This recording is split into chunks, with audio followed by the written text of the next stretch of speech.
Do you repurpose your live streams?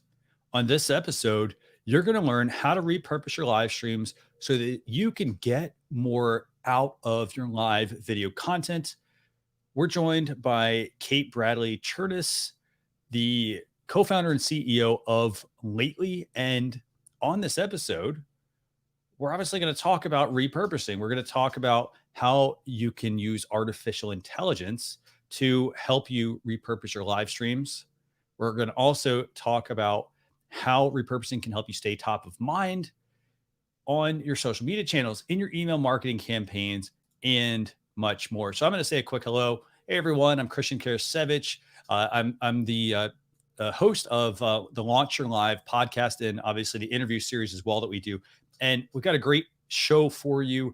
What we're doing, by the way, is we are currently streaming this out to our YouTube channel, but we also will be publishing this as a podcast episode as well in a few weeks, actually. So I'm going to go and bring on Kate Bradley. I told you we're going to talk about repurposing. We're going to talk about her tool Lately. We're going to talk about why it's important. And then obviously, I think one of the biggest challenges, at least that I see in live streaming, is that a lot of people, they do a live stream and then they're off to the next live stream. They don't think about the repurposing aspect. And the thing is, we're running a mile a minute. However, if we actually spend the time repurposing our content, we can actually get a lot more from it, a lot more out of our effort here, and just totally do a lot more with all of the nuggets of information that we're often sharing. So I'm going to go and bring on Kate. Kate, it's great having you join us for Launch Your Live. Hey, Christian. Thank you so much. How are you?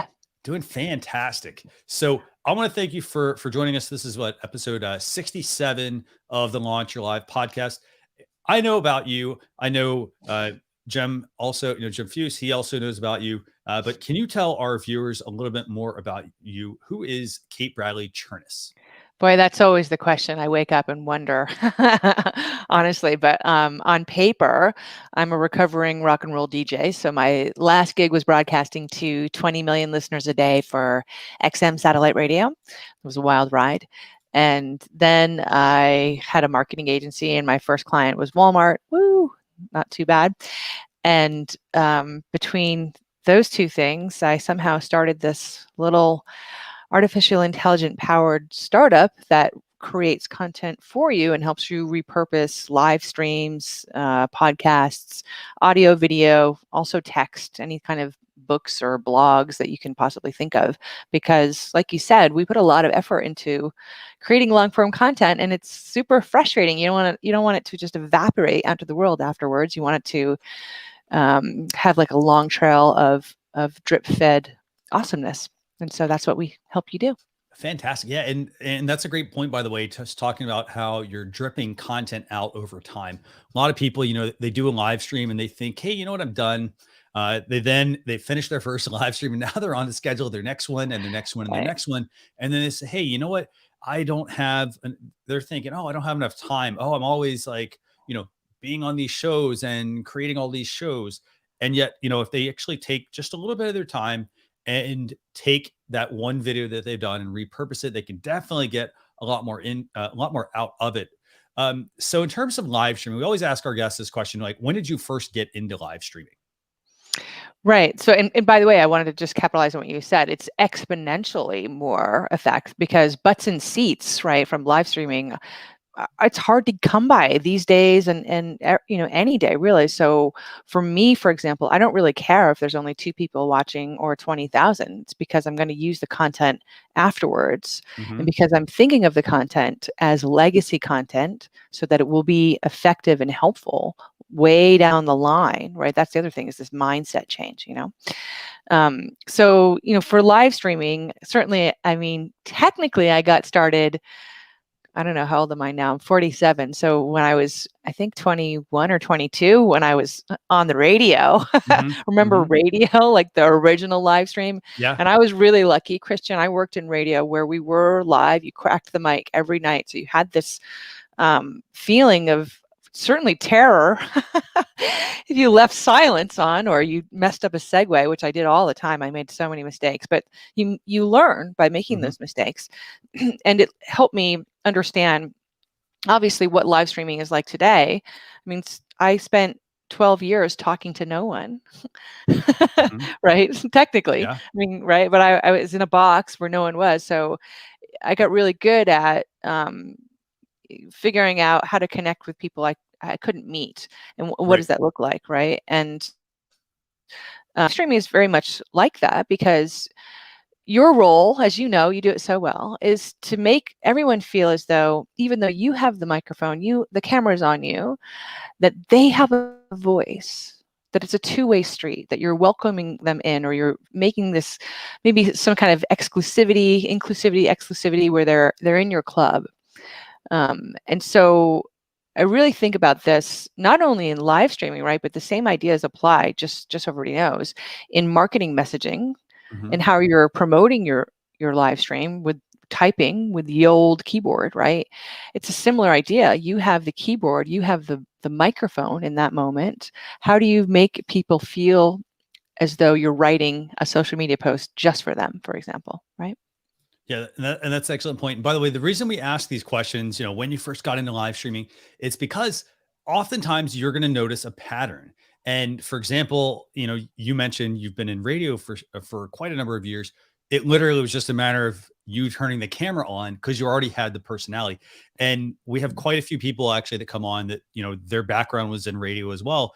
Hmm. And, it's just that natural progression. So we always like to make sure that our listeners and our viewers can understand that, it's not like, oh, Kate just started doing live streaming yesterday. She's actually been doing it for quite a while, and she knows what to look for, the things she needs to think about, because it's the same concept. I mean, if you're doing radio, for example, you're broadcasting to an empty room.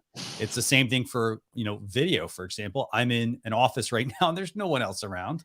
And so it's getting comfortable with that camera, knowing who you're talking to, and knowing how you need to act as if you have those people in front of you. Right. And reading the room, like reading the invisible room, so to speak, Definitely. right? And I want to thank everybody who's tuning in. We've got people from all over the place, from Vancouver. We've got people tuning in from Colorado. It's great to have you all tuning in and watching.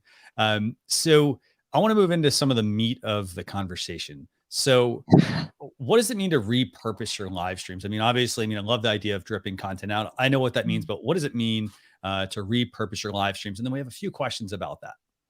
Sure. I mean, I think of every piece of long form content I create, whether it's a live stream or a blog, I think of it like garlic, right? So garlic, you have to work really hard to get the wrapper off, chop it up into little teeny pieces, and then even getting it off the knife can be a challenge, right? And so because I work so hard to chop each little piece, I can't let one go. I got to get it all into the pan.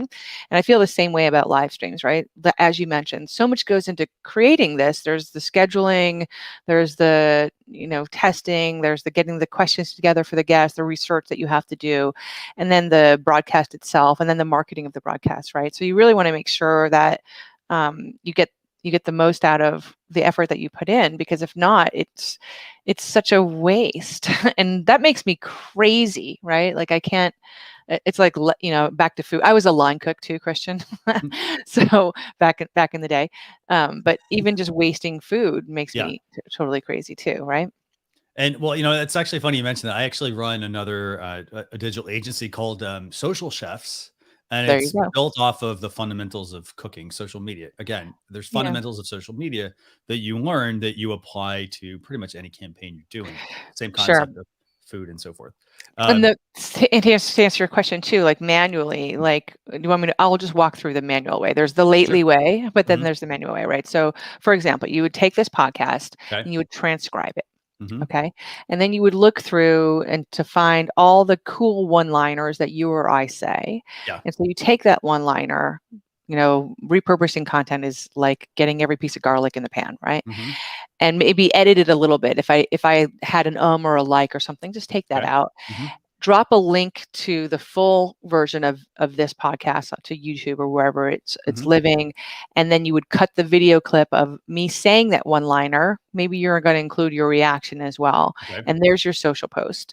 And you want to do it with as many as you can possibly get out of it. So if there's like 40 cool one liners, you use them all, and this is the drip feed. So publish one a week or one every other week or one every 3 weeks Hmm. on Twitter, LinkedIn, where depending on the cadence of where you are. Mm-hmm.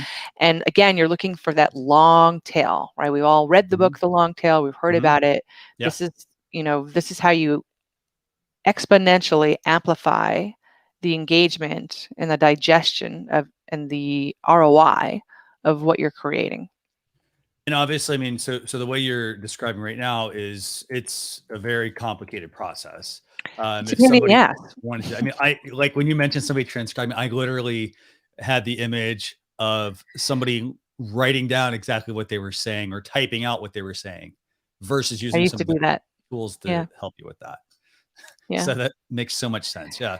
Okay. So we talked about what it means to repurpose your content. Obviously, you talked about how you can take a video, podcast, etc., and blog post, or and you can pull out all these little snippets. You can then schedule those snippets out. Fantastic. Obviously, that takes quite a bit of time if you're doing it all manually. So let's talk about who should be repurposing their video content and why they should be doing that. Right. So the why hopefully is clear, because you're going to get so much more bang for your buck. For example, Gary V, who you all I hopefully know, who does he's been preaching the pillar method for ages. So he created a Twitter channel that's fueled 100% by Lately and nothing else, and he gets a 12,000% increase in engagement. And I'm not saying that to sell Lately. I'm just saying that to show you guys the difference between doing it and not doing it. Right. 12,000%. Hello, you can't, you really can't shake a stick at that. No, not at all. Yeah. But then what was the first question? Sorry, I forgot. No worries. The first question was, so who should be repurposing their Who? content? Yeah. And then obviously, why should somebody be repurposing? I mean, obviously we know the answer to who is everyone should be repurposing their content. It doesn't matter what industry or vertical you're in, but It really the doesn't. why aspect. Yeah, I mean the why is I mean, everyone, hopefully you have an objective, right? If you don't, you should rethink your business. But it's likely sales, or if you're just the marketing team, it's driving leads for sales. And if you're thinking about social, you can break down those very simply to either reach or click, so engagement or click, or reshares or clicks. That's the only two objectives you possibly have on social. And so, for example, what most people do is say, check out my live stream with Kate Bradley Chernis. So much wrong there. First of all, no one knows who I am. So my name isn't Gary V, obviously. So no one's why would somebody click that? You're not giving them any reason about the content behind what we're doing here, right? What's the value for them? Check out also is a super lazy call to action. It doesn't, again, gives you no value or reason, right? If your goal is to click through the content. Also, there's nothing worth resharing there. People reshare ideas because then when they reshare other people's ideas, they get the credit for them. They look cool or smart or whatever. So if we're resharing an idea, like long form content is like putting every piece of garlic in the pan, for example, then that's a quotable, right? So that's why this process we're talking about really works, because it gives people some entry point, some of interest to either to take action in either of the two ways I described, right? So that's the bigger why, is to hit the objective of your company, whatever they are, right? Drive leads, close sales. Exactly. And I like how, like you just talked about how, you have to have a goal, of why you're going to be doing live streaming to begin with. I mean, you can't just, you don't want to just start live streaming and just expect, it's not the silver bullet. It's not going to just move the needle. It's the same thing with social media. It's going to make my business work better. No, it's going to help get the word out, but it's not necessarily going to be the end all be all to move things along. There's a lot you have to do in that process. Yeah. If you build it, they will come is a total farce. Like that's not how it works at all. In fact, I know that a lot of, content companies like that give people the ability to write blogs or publish podcasts have double-digit churn, because people come there, they don't know what to do with the content once they create a live stream, right? So that's the important thing, is like you have to do something to promote it. It's my favorite thing with, this is an easy metaphor, it's an old one, but not promoting your live stream is like winking in the dark. Get it? No one can see you. No one By the can. way, I think that's going to be, we think we're going to run that through lately, right? Because There you that's go. perfect. Actually, you got the perfect quote there. It'll grab it. So, Yeah. um, so when thinking about repurposing, are there certain types of live streams that work best for that repurposing process? For sure. So honestly, interviews are generally difficult, except unless you have someone like me who knows to give you those one-liners, right? Because Okay. the way Mhm. most people talk is like, yeah, they're not really speaking clearly. They forget that not everything is visual. People listen to podcasts, even videos. So you really have to be concise and think about those one-liners as the guest, right? Um, Content that does super well, usually by nature, is webinars, Okay. because Mhm. they're a how-to, and so usually there's a slide deck or something that's going to prompt someone to say those concise shareables, right there in the moment. Any kind of how-to, top tips, Mhm. conversations around that. That's what the AI will really easily find, because it's just a gimme. It's right there, right? So, can we talk about AI? So, I know what AI is, you know what AI is, but our viewers, they may not know what AI or artificial intelligence is. Can you kind of just elaborate on what artificial intelligence is and why it really matters when it comes to repurposing? Yeah, so artificial intelligence is actual machine learning, where the machine is actually starting to take over a little bit. Don't worry, no, nothing's really happening in the takeover land. In the world of artificial intelligence at large, wherever it's applied, if it was a life of a human, we're only at about 2 or 3 months old. And the reason is because artificial intelligence first has to learn from a human. So it's the same way with Lately, right? So Lately instantly studies every social channel you give us access to. We look at all of your analytics, and we're looking for the posts that have gotten the highest engagement for you, the likes, the reshares, and the comments. And then we build a writing model based on what we learn your audience already likes. Right? It's already engaging with. And then when you feed us long form content like a live stream or a podcast or anything, any kind of video or text, we apply that writing model and we look for those one-liners based on the words and key phrases and sentence structures we already can see getting you those wins, right? Um, and so for us, though, for that to work, we actually require you, the human, to go through everything that the AI produces and to contextualize it. Because the AI is pretty good, but its job is only to get you 75% of the way there. The human must get it all the way home, because that's the difference. It's not 1 + 1 = 2, it's 1 + 1 = 3, because together, that's that Mhm. magic that happens. That's why Gary gets that 12,000% increase in engagement, right? That's why we only use Lately and nothing else to market ourselves and do all lead gen, and we have a 98% sales conversion. It's because the humans paired with the AI together are what makes the magic happen. So again, like AI is, people confuse automation with AI, and that's not what it is, right? It's actually taking the content forward on its own, learning, and then starting to recommend on its own based on what it's learning. Excellent point there. Yeah. And uh, how much time should somebody put into, like, okay, so you mentioned, it does take, some of that human aspect there. How much time should somebody really put into helping get their content over that, that extra 25% of Well, where the they're more time you put in, the more you get out, right? So okay. for Right. me, like if I was going to auto generate this podcast, I would I know that Lately would probably push out like 80 to 90 clips probably. Okay. I would spend personally an hour going Hmm. through that content, right? So Yep. probably 20% is going to be pretty good, requiring just a couple of tweaks. Hmm. There's going to be another 20% I'm going to trash. And then there's 40% that's like got the idea in there and it's Okay. so good, I don't want to let go of it, right? I Right. can see Hmm. the potential there, but Yep. it needs to be contextualized.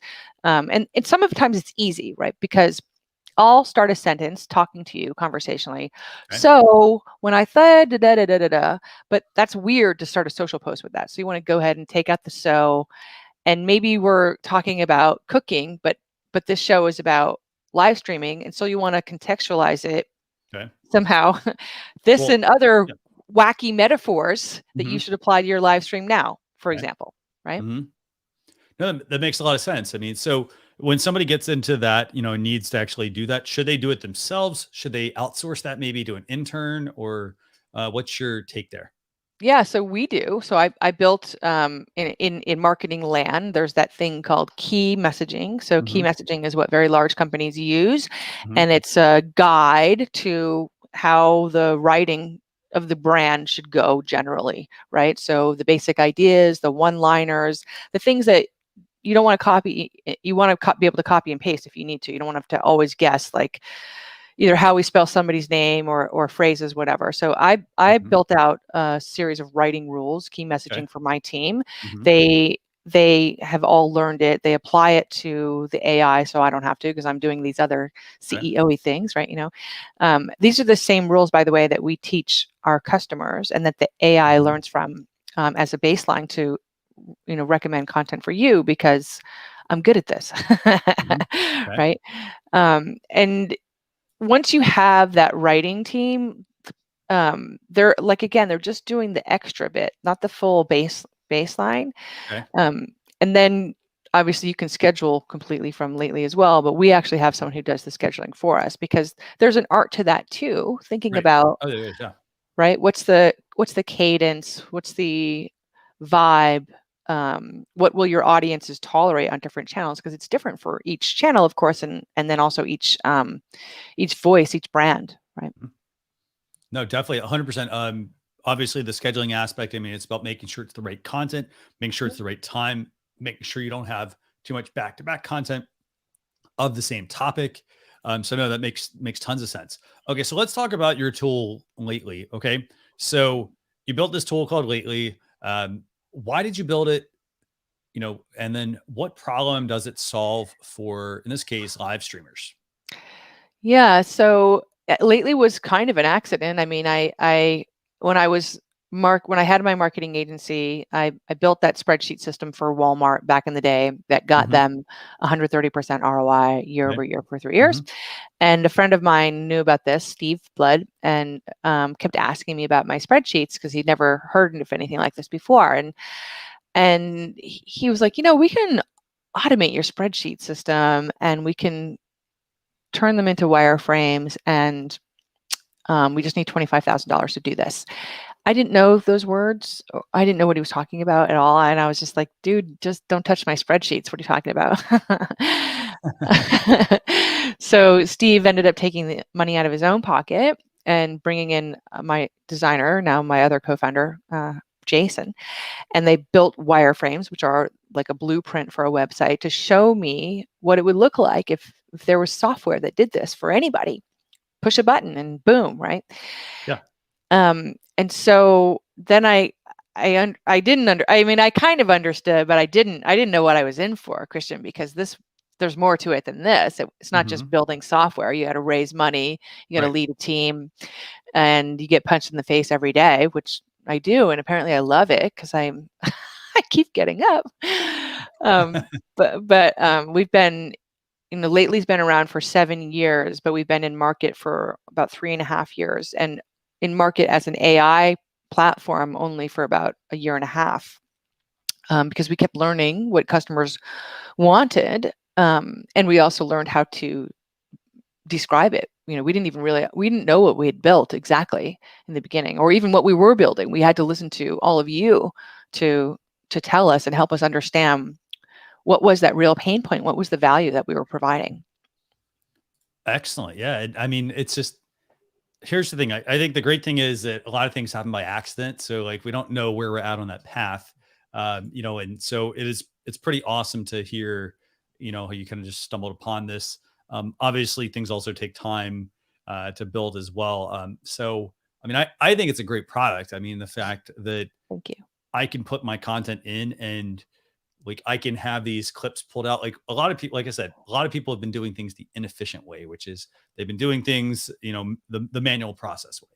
And there's certain things that, yeah, that works. But here's the thing. I mean, like I like the idea of, you mentioned earlier, you could generate like 80 to 90 clips of content. And then all you have to do is go through those pieces of content and actually pull out the best ones. It's like, it's like going to the library and saying, like if the library was not organized, for example, right? And hopefully everybody who's listening and watching knows what the library is.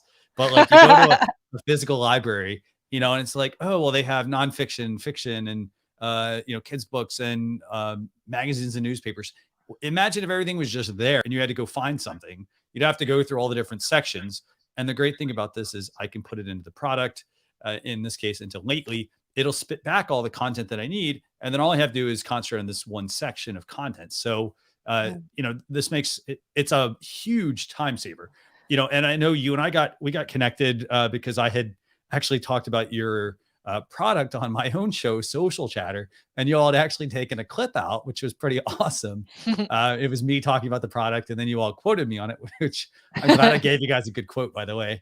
But it's pretty amazing. I mean, just to see, obviously how far you all have come, and Thank you. obviously how, just how good the product is and what it can actually solve. I mean, if I'm a live streamer, like I said earlier, if you're just creating your live streams and you're moving on to the next one and the next and the next, the great thing about this content is, if you pull out the best nuggets of content and you put them into, in this case, you put them into your scheduling tool, you're constantly putting new content out there so that you, as a marketer, for example, as a small business owner, as a Fortune 500 company, like you stay top of mind all of the time, and you're Exactly. not having to create the content, you know, do all the manual work to chop it up, to find the best pieces, or to have taken notes. Maybe you forgot to take notes during your stream.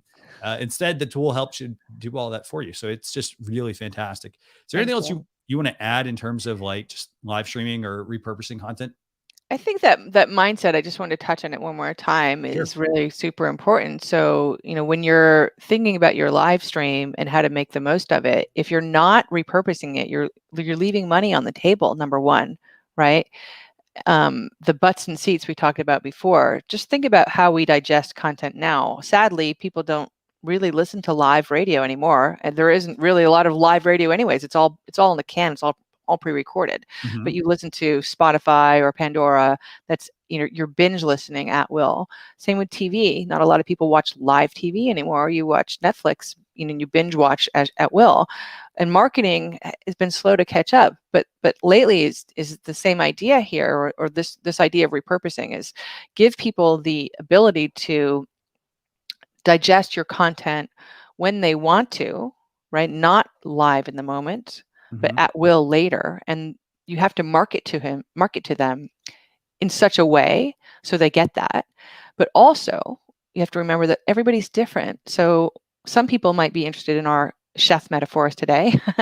Some people might be really interested to know that I'm a female entrepreneur and that only 2.7% of all female entrepreneurs get funding. And how in the hell have I built an AI company despite that crazy hurdle, right? Or maybe people are really interested in the idea of creative writing, as applied to social media, and how the lawlessness of rule breaking and fiction writing, kind of works in that arena. So when you're pulling out the quotes, each one that Lately finds for you is designed to access these different audiences, right? And to surprise you, because what your customers value is very often not what people think. Exactly. Yeah, that's an excellent point, actually. And I want to just highlight a couple of quick comments that we have here. So Chris Bro here was mentioning, by Hi, the way, for Chris. those of you listening, Chris is commenting on our YouTube video, but dust off that content. Why just have it sit there doing nothing? And that is an excellent point. I mean, people think like, oh, they think they need to create all this new content. And it's not about creating new content. It's about squeezing as much juice as maybe that's more like a towel, but like squeezing as much juice as you possibly can out of that piece of content that you published. And it could be a quote, for example, it could be one liners. It also forces you, if you think about it, to be smarter with how you're creating content, because as you mentioned, like if you know what kind of sort of one liners that you want to be able to pull out, if you think about your content ahead of time and you plan it out, you have those one liners already positioned Mm-hmm. versus, oh, hey, it's just a sporadic one liner that just happened to like, make its way into my content, versus I know that I dropped 4 or 5 really good pieces into that content. and I did it deliberately. Mm-hmm. So, excellent comment from Chris there. And also, I mean, just talking about, how much time we spend making content. I mean, we're not writing a blog post in like 30 minutes. It takes, a couple of Hours. hours. Yeah. It's like you write the content, you got to get your thoughts down. You got to then, again, I'm going to use the food example here and the analogy as well. Like you're basically, like let's say it's coffee, for example, you're distilling coffee or even juice, through a strainer, and you're extracting all the first layer and you're getting the juice. And then you might even run it another time because you want the purest form. Right. And it's the same thing for content. You want to make sure you're making the best piece of content. And so it takes multiple passes to get that. And obviously you don't want to just sit there because that's really just a waste of time at that point. You worked hard for that. I mean, so Exactly. this has been awesome, by the way. I hope you've had a good Thanks, Christian. time joining Yeah, us. for So sure. I've got one last question for you, and this is a super simple question. It's really, where can people connect with Kate Bradley Chernis? So easy. You can get me at kate@lately.ai, of course. I'm on LinkedIn. Hopefully one of my teammates will drop my LinkedIn link in the YouTube chat there, but I think I'm linkedin.katebradley or Kate Bradley Chernis, one of them. Can't remember which one now. That's what happens when you get married. You can't remember where you've used both your names. But yeah, I'm really friendly, and we're at lately.ai everywhere. One thing folks should know is we intentionally really get to know our customers and our potential customers. And some people are allergic to that, Christian. And, sorry, you got to spend time with us because we want to spend time with you. That's how we roll.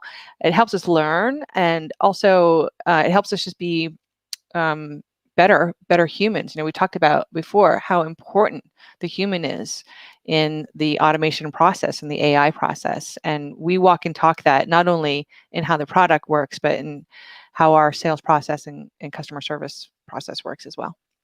Fantastic. Yeah. And 100% agree with you. You want to get to know your customer, and it may seem awkward, I think, to the customer because the customer is not used to all Yeah. of this one-on-one attention. They're used to the, oh, I made a purchase from somebody. Oh, I'm never going to hear from that company. But then you all of a sudden hear from them and you're like, oh my gosh, like, so I love the approach. And again, I mean, like you said, Thank you you. can learn from your customers, and you should always be listening to your customers, whether it's, when you're trying to launch a product, or if you already have, like, if you're just a business that has a blog, for example, that's your business. Get to know your customers, because that's going to help with the content creation as well.